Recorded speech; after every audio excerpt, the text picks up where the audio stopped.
أعوذ بالله من الشيطان الرجيم. بسم الله الرحمن الرحيم.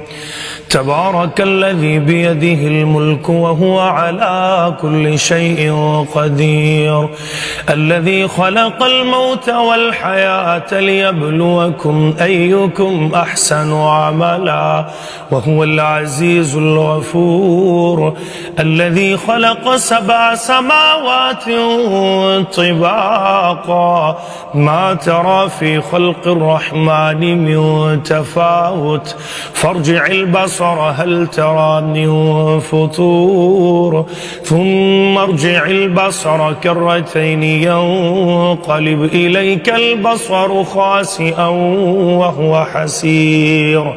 ولقد زينا السماء الدنيا بمصابيح وجعلناها رجوما للشياطين وأعتدنا لهم عذاب السعير. وللذين كفروا بربهم عذاب جهنم وبئس المصير. إذا ألقوا فيها سمعوا لها شهيقا وهي تفور تكاد تميز من الغيظ كلما ألقي فيها فوج سألهم خزنتها ألم يأتكم نذير قالوا بلى قد جاءنا نذير فكذبنا وقلنا ما نزل الله من شيء إن أنتم إلا في ضلال كبير.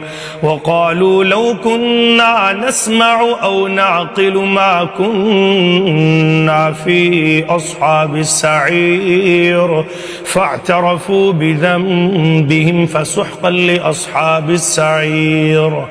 إن الذين يخشون ربهم بالغيب لهم مغفرة وأجر كبير.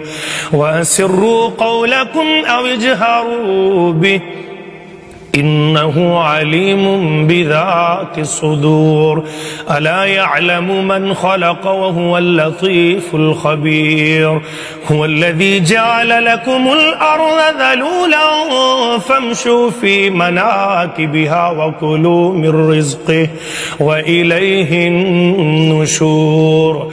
أأمنتم من في السماء أن يخسف بكم الأرض فإذا هي تمور أم أمنتم من في السماء أن يرسل عليكم حاصبا فستعلمون كيف نظير.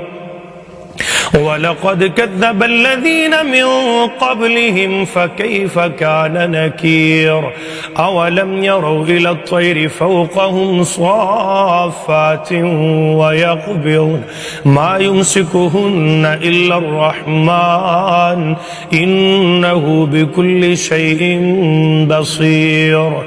أمن هذا الذي هو جند لكم ينصركم من دون الرحمن إن الكافرون إلا في غرور.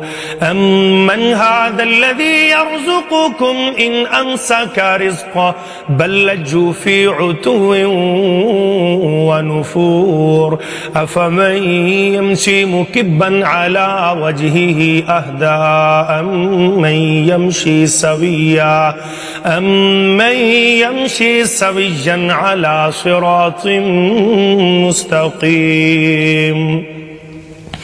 قل هو الذي أنشأكم وجعل لكم السمع والأبصار والأفئدة